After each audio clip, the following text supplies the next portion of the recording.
know that they're involved in a secret financial manipulation and that they want it kept secret. And so I'm prepared to trade, Mr. Naftari. My silence in exchange for Winterchem. But you have Winterchem. Our contract has to be renegotiated so that if Borough National goes under, I don't lose my company to the Saudis. My silence is the only leverage I have. Forgive me, but silence about what? Some secret financial manipulation? You expect them to believe me if I use those words? Walter, you cannot pull $95 million in one chunk from a bank the size of Borough National. When I undertook to manage this plan, you agreed to do it gradually in small amounts. You're now starting to move billions in a matter of weeks. The world economic situation is deteriorating more rapidly than we had thought. We don't think we can afford to wait, Max. There will be no collapse in the foreseeable future unless you panic and start it with some damn fool move like this. And if you are wrong, what then? We wake up one morning, our oil is gone. We find that we have sold all we have in exchange for paper money that is worthless. When the Arabs learn that word of what they've been doing is out, they may panic. Move a big chunk of funds too fast or the wrong way. Really destabilize the monetary markets. Then the dollar will collapse. Whereupon there'll be a lot of jawboning by the president, and that won't work. Then they'll go to selling gold, and that won't work either. Then they'll have to go to capital controls, freeze foreign assets, stop any money from going in or out, and that will be the end of all the markets. That'll really be the finish.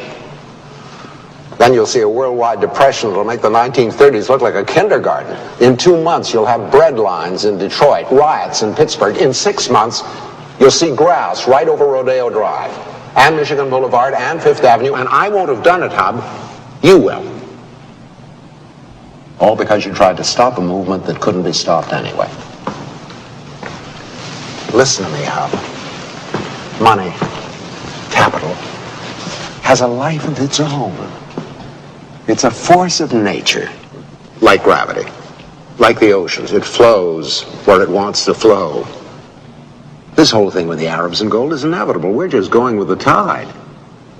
The only question is whether you want to let it go like an unguided missile and raise hell, or whether you want to keep it in the hands of responsible people. Keep it channeled. Keep it quiet. Believe me, Hub. The dollar will hold. Believe me. The system will be fine, providing nobody panics.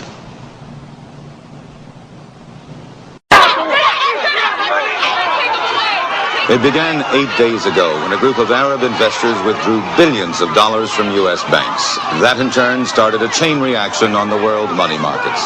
Dollars, pounds, marks, francs, yen. Not one currency escaped.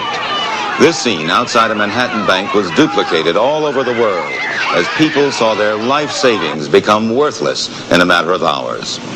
Good evening, I'm George Page in New York, and this is another in our series of reports on the world economic crisis.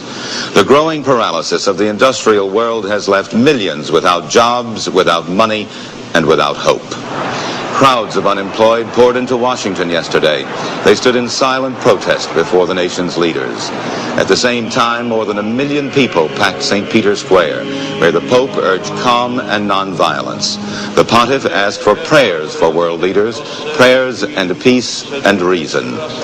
But the last 24 hours have been marked by growing protests and ever-increasing violence. Last night, demonstrators burned American currency in front of the White House, and attempts to put out the fires led to a confrontation with police. Every hour, from every corner of the globe, there are new reports of outraged crowds demanding action. A bankrupt world seems to be teetering on the very edge of anarchy.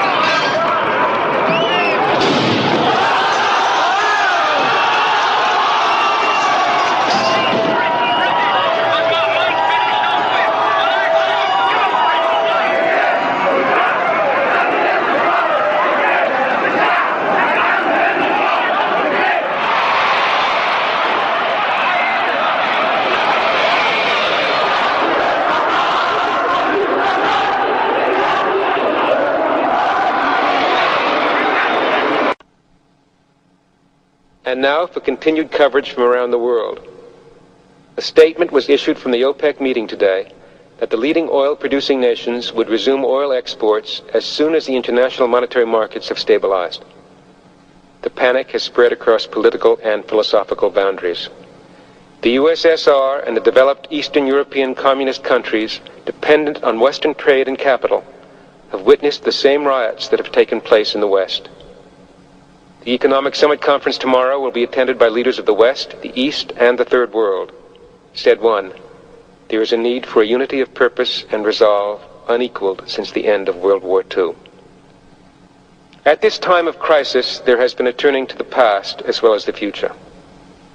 Words spoken by President Franklin D. Roosevelt in the depths of the Depression were quoted in the Senate today. This is preeminently the time to speak the truth, frankly and boldly. Nor need we shrink from honestly facing conditions in our country today. This great nation will endure as it has endured, will revive and will prosper. We face our common difficulties. They concern, thank God, only material things.